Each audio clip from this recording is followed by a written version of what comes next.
How to create a space ambient track. Start with a rhythmic pattern.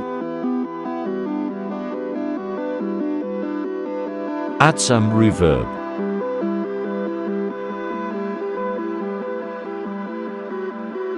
Create a simple bass line.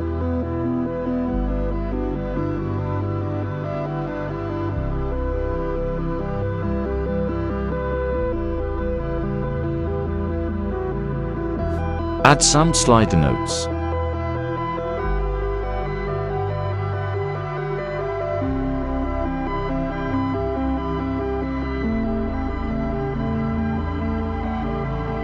Finish it off with a melody in the heights.